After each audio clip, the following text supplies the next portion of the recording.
The Toronto Raptors started off their new NBA season by getting absolutely dismantled by the Washington Wizards. So in today's video, we asked a question: should you already be worried about the Raptors? Let's get into it.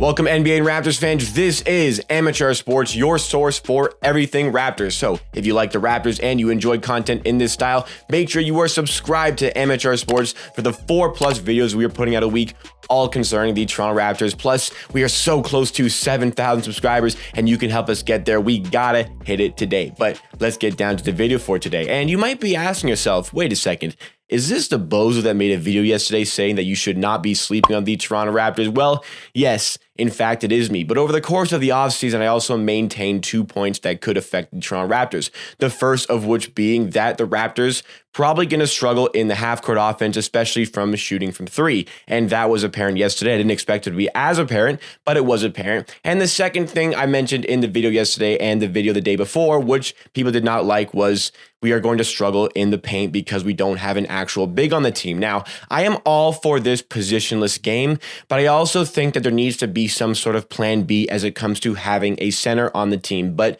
we're going to get more into that later in the video. So what we saw yesterday, the Raptors end up losing 98-83. That sounds like a score you would hear in the late 2000s, somewhere around 2008. We held a team to under 100 points, but still didn't win the basketball game. In fact, we lost by a heavy margin as well. And that would have been a much heavier margin if it wasn't for the late push in the fourth quarter, kind of led by subbing in Delano Banton to the game. And the Raptors throughout the game were very poor, very poor. They did not shoot well. And the decision-making was the thing that really annoyed me the most. And where it went wrong for the Raptors was on defense. The paint wasn't really defended well. The Wizards did not shoot well. I mean, honestly, the Wizards didn't have a good game. The Wizards were average. They had an average game, but we were so terrible yesterday that we lose by 15. And I'm glad, we have two different dynamics. So on this channel, I get to sleep on it. I wake up and really refresh my thoughts about the game and I'm able to convey them in a much more articulate manner. But if you go to Amateur Clips, where we uploaded the post-game show from right after the game, well, I'm pretty goddamn upset about the game. But today I'm a little bit more reserved and I'm trying to communicate where everything went wrong. So in the paint on defense, we got bullied. They had 56 points in the paint. That's way too many to allow because, again, they did not shoot particularly well from three either. We shot worse from three, but, we both didn't shoot particularly well. And the half-court offense is where we struggled in particular, and we really felt the lack of Pascal Siakam on this team. Everybody who has been complaining about Siakam's play, everybody who has been saying that we need to trade Pascal Siakam, well, now you're seeing why we can't trade him, because the half-court offense had no answer for a Washington Wizards team that sat very low in the paint. We weren't hitting our threes, so naturally, the Washington Wizards collapsed inside the paint, which made it difficult for us to penetrate and get to the rim, which led us to taking very ill-advised shots, to put it nicely, where we got into the paint and we went up for a layup without really thinking we were going to hit the layup. Fred VanVleet did this a number of times. Chris Boucher also did this, but there are multiple players who are guilty in this. They go up super early for a layup. They are met by two big Washington Wizards players who are camping in the paint because we are simply allowing them to do so with our lack of shooting. And we either do not hit the shot because, well, that's a difficult circus shot to hit, or we end up throwing up a very difficult pass to the outside that got intercepted many times. We turned the ball over 19 times, but the Wizards turned it over 23 times. So defensively, we did okay. We did okay defensively. It was just the lack of shooting for this team that really gave us a problem. And, I'm not trying to sound like it's an I told you so video because, I truthfully felt like we were going to beat the Washington Wizards yesterday. And even though I said half-court offense might be a problem and maybe not having a center would be a problem, I did not expect it to be this bad. And I felt like effort was a little bit lacking. I'm not talking about, it's not about the hard work in terms of running around in the court. Yeah, everybody on the court was running around trying to make stuff happen. But hard work and, putting in effort goes much more than just your physical exertion in the game. The hard work and that sort of thing comes down to also making the right decisions. And you need to put in effort to make the right decisions. So chucking up a contested three with 18 seconds left in the shot clock, That's going to infuriate a lot of Raptors fans, in particular myself. And also when you counter in the fact that the Raptors haven't played a home game in almost 600 days in a regular season setting, and they charged abhorrent amounts of money to get fans into the stadium. We didn't even get to sell out the arena because of how expensive those tickets were. And they put on a display like that. That's also something that really irks me about the way that this game unfolded. But again, the things that are going to cause trouble are the fact that we are very one-dimensional. Now, in a lot of settings, that is going to work, but the Wizards learned from the preseason game how to counteract our quick transition game. They sat very high up on defense in transition. They really met us at half court, which didn't allow us to get the ball moving very quickly. It often put us in sort of a tunnel where after the first blow by of the defender, a Raptors player, let's just take Fred VanVleet, for example. If Fred VanVleet is ball handling, he crosses half court, he is met immediately by somebody on the Washington Wizards. Let's say it's Bradley Beal. As soon as he gets by Beal, it's almost as if all of his passing lanes have been cutting off, which made Fred VanVleet quickly drive to the rim, where the Wizards can quickly converge on Fred VanVleet in the center of the paint, forcing him into a very difficult decision in terms of taking a tough layup or taking a tough pass to the outside. So a lot of things went wrong there, and also defensively in the paint. So what I was saying about the centers a couple days ago is that, I really do respect this position in this game, and I think that ultimately it is going to work. But the problem yesterday was plan A was that positionless game, quick transition, and plan B was, well, there was no plan B because we went for that run and gun offense the entire 48 minutes, and it didn't start working until 6 minutes were left in the fourth quarter. We went that run and gun style, and the Wizards combated the entire game. We barely got to 50 points at the end of the third quarter. It was not working, but we refused to adapt. We were allowing way too many points in the paint, but we had nothing to combat that. I think that having that true center on the bench, just as a plan B, would help this team out a lot, just because we were getting dominated by Gafford and Harrell. Gafford didn't have a great game, but he was 3 for 3 from the field.